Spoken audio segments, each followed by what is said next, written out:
গিন্নি, আরে ও গিন্নি, কোথায় গেলে? তাড়াতাড়ি এসো গিন্নি, তোমার সাথে কথা আছে। আরে কোথায় গেলে গিন্নি?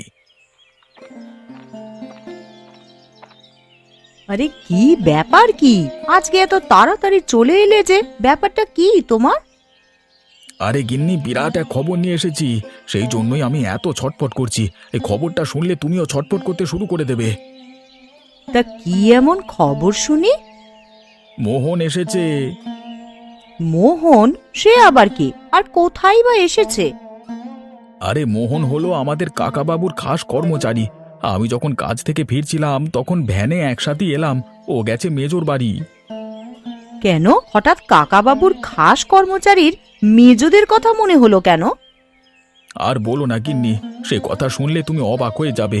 আমাদের পিসিমা, মানে তোমার পিসিমা শাশুড়ি, আমাদের তিনজনের মধ্যে কারো একজন কার বাড়িতে থাকতে চায়। সে নাকি চোখের অপারেশন হবে, তাই জন্য। এই না না না না না, আমাদের বাড়িতে মোটেই তোলা যাবে না। আমি সারা দিন রাত সেবা করতে পারবো না, এই বলে দিলাম। অতএব কোনো মতেই আমাদের বাড়িতে উঠতে দেওয়া যাবে না। সে আর বলতে, আরে আমিও তো মনে মনে সে কথা ভাবতে ভাবতে এলাম।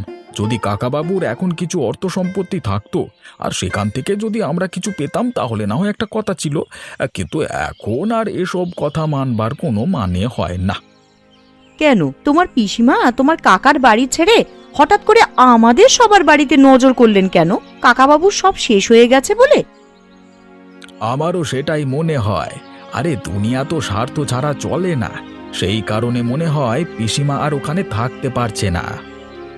না গো না, ভাগ্যিস তোমার সাথে দেখা হয়ে গিয়েছিল। তাই জন্যই তো আগে থেকে পরিকল্পনাটা করে রাখতে পারলাম। আমরা তার মুখের ওপরে দুম করে তো আর কথা বলতে পারি না। তাই ধীরে সুস্থে বুঝিয়ে দিতে হবে আমরা তাকে আমাদের বাড়িতে রাখতে পারবো না। সে আর বলতে, মেজো আর মেজো বউয়ের মুখে তো রাস নেই। মুখের উপর না বলে দেবে, আবার বাড়ি থেকে তাড়িয়েও দিতে পারে। কই দাও দাও, আমাকে কিছু খেতে দাও দেখি। আমার তো শুনি একেবারে বুকটা কেঁপে উঠেছিল।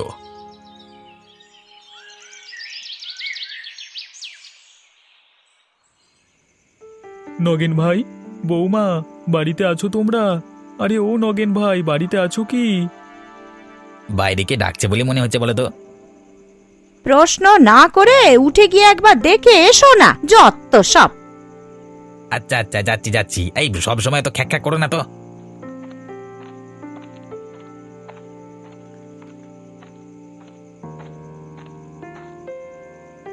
কি ব্যাপার, কি চাই আপনার?